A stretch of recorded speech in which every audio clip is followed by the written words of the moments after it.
Welcome back to Focused Wherever and to part 2 of my indoor car wash build. This part focuses on testing and adjusting the build. We'll start right in with the first water spray test. Let's get focused.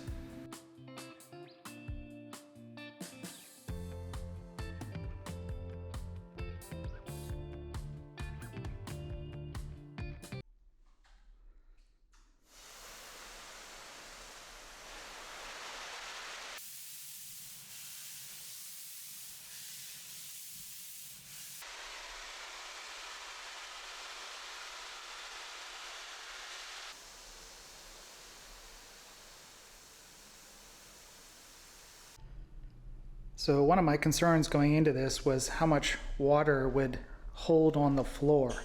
I do know that it generally slopes towards the door, but with surface tension and just various imperfections and contours to the floor, I wasn't sure if it would want to pool up before it really started to move out. And it takes a while for enough water to be sprayed to start to accumulate on the floor, but once it did start flowing, it definitely moves towards the door nicely.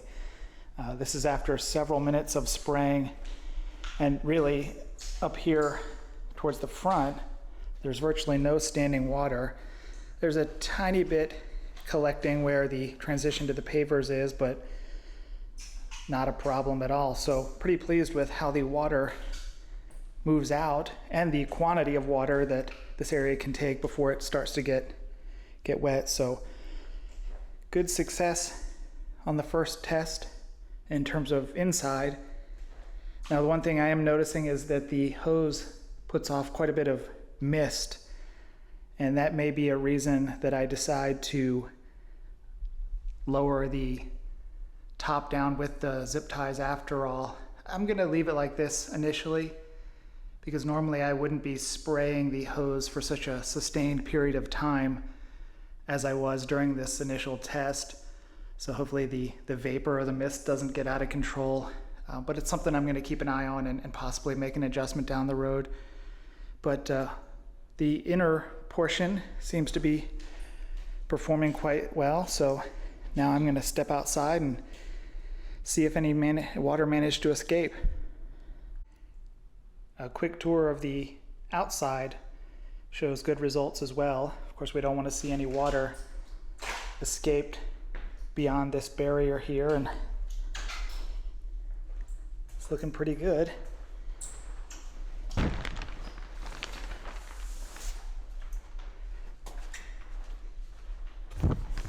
Yeah, I don't see any evidence of any water that has managed to get up and over the threshold, the lower barriers.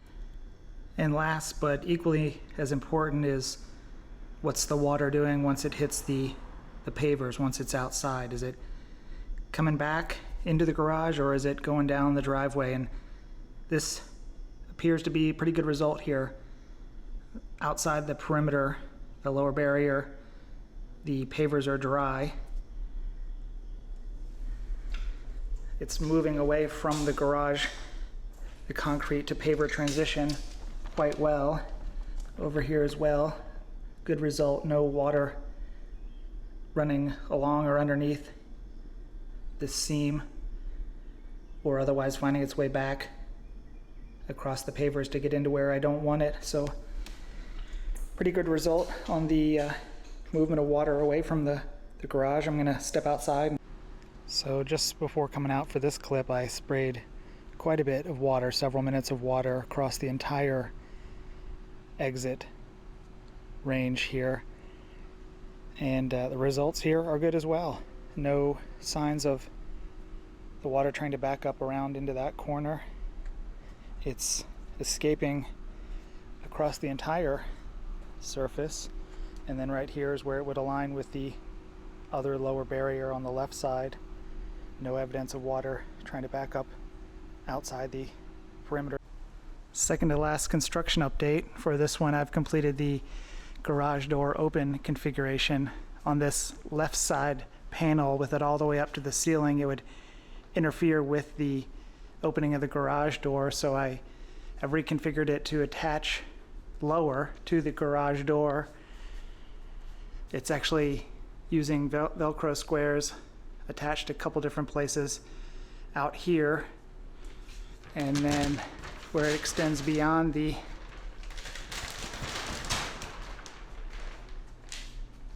garage door panel, I've got it just to keep it up in place, mounted to the actual garage door using Velcro. The only thing I'll need to keep my eye on is this gap here. I don't know if water is going to try to splash up there, but if it does, I'll figure out something. So yeah, I got the side reconfigured, got the top garage door panel in. Last step before it's done is to get some coverage for the garage door opener.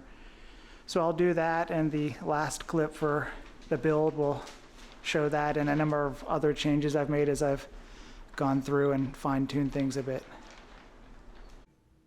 Here's a quick look at the grommet maker I've been using. This thing's been working like a charm. Got the press tool, a larger half and a smaller half. This tool is slightly magnetic to hold the pieces in. So there's the top loaded in, staying put, and the bottom.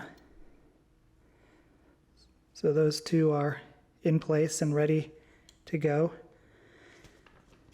I've been reinforcing everywhere I put a grommet with just some sort of tape on the plastic sheeting. Just get it positioned, give it a good squeeze. The excess or the middle pops out. Nice and easy. All right, construction is complete. The last big step is done, which is to cover the garage door opener. I ended up using the last 4 stainless steel hooks that I had and some more grommets and the last little bit of plastic sheeting to go kind of wide so that spray doesn't get up and over into that area where there's electronics and wires and things like that. So intentionally wide there, and then the 2 small fans are there to push the mist or the vapor away from the lights. They're not powerful fans. They won't cool me down at all while I'm in here, but they're aimed and powerful enough to just keep the spray, the mist away from the lights here. So I got that pretty well protected. On this side, when the garage door is open, it comes up and meets this front edge, comes up and contacts it, so won't be any issues with water getting up into that area on that side. So in terms of the changes that I made as I went through and fine-tuned things, I did end up using zip ties along the top.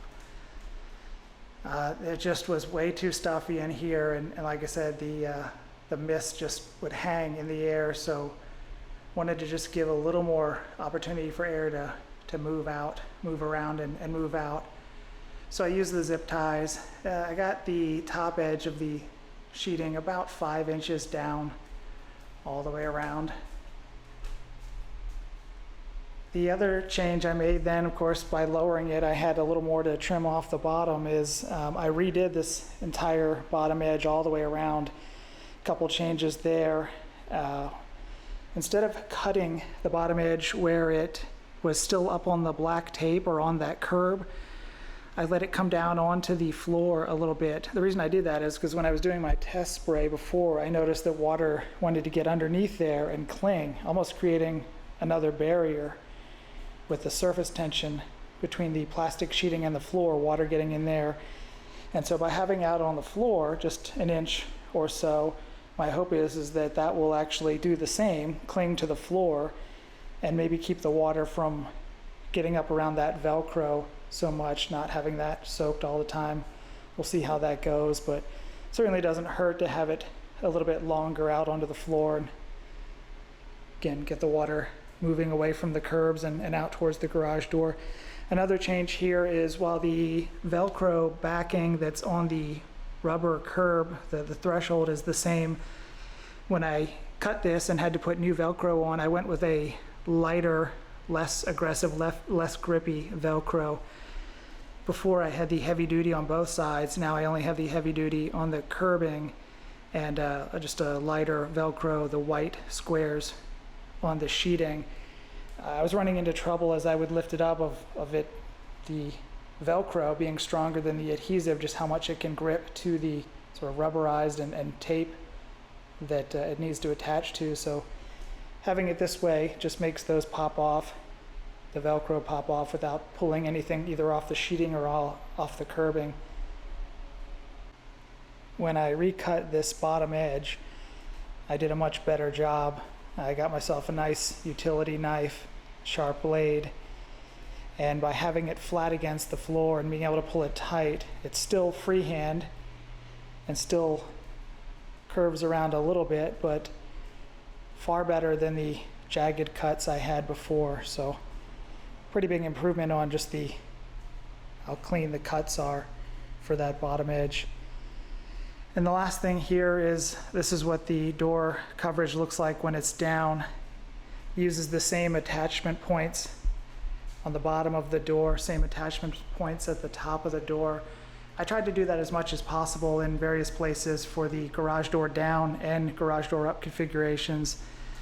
For example, there's an attachment here to keep this garage panel from flopping around.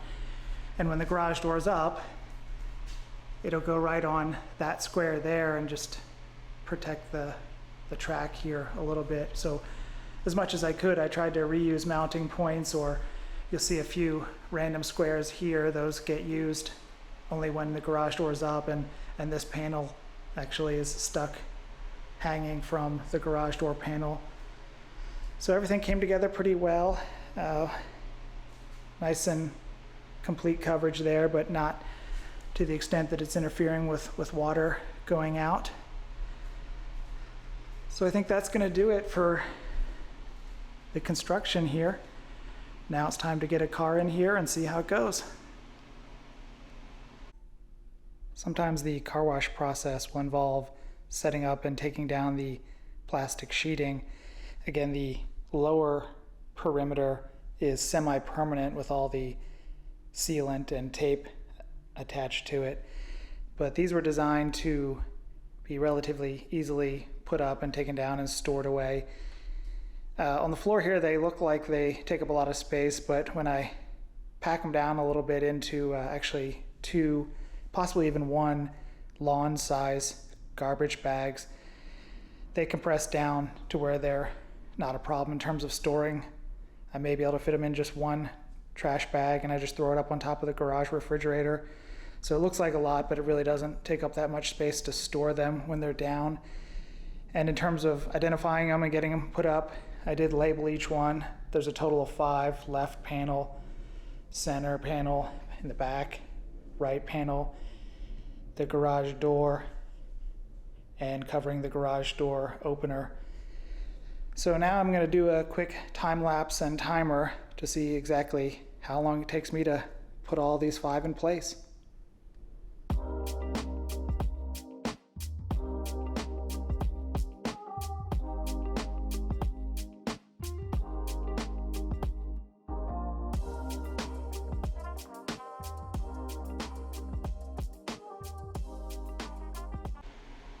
All right, all 5 panels are up, well positioned and secured.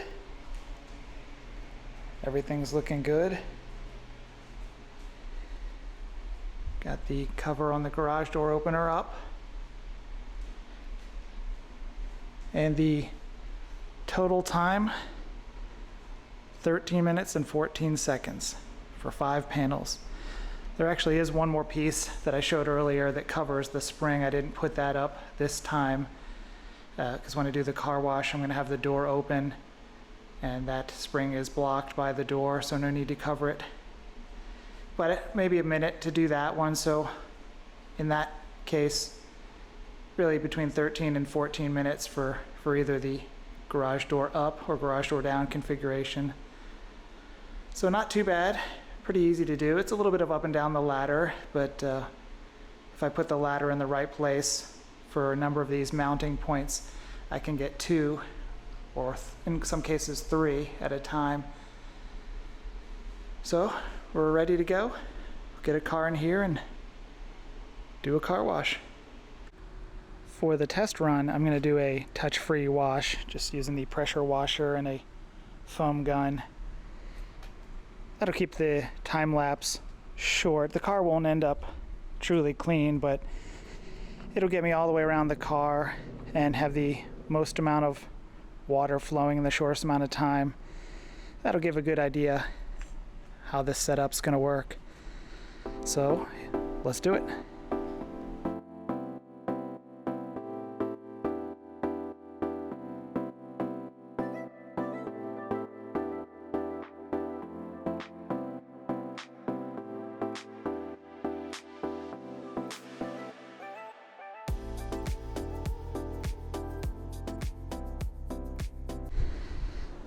Test wash complete.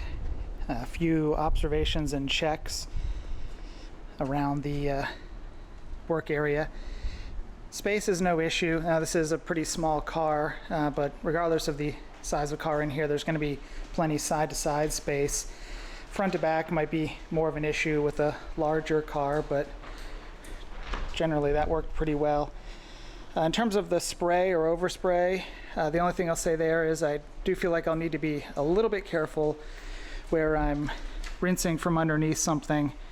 Obviously it sprays upward and still could get up to the ceiling if I am not mindful of exactly how much pressure or what angle I'm spraying at, but generally speaking this space works pretty well for spraying and rinsing every angle needed.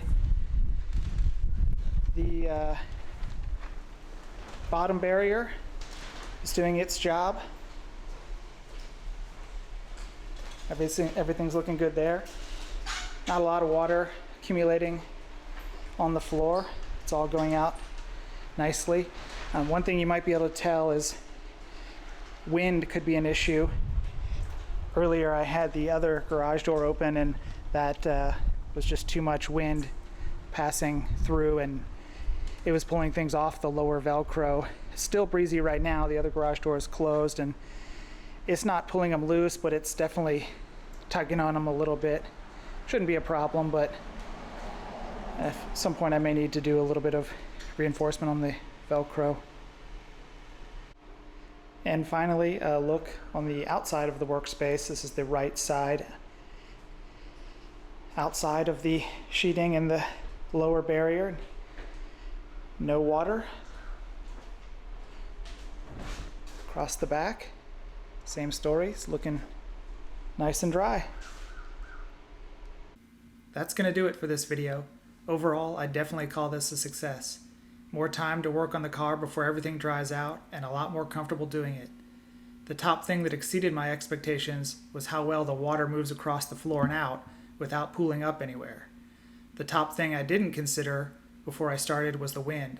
The plastic sheets are like a big sail. If it's a windy day, I'll need to have the garage door down. Thank you for watching. If you enjoyed this video, hit that thumbs up button and consider subscribing to find your way back for more garage adventures. Have a great day, and always stay focused.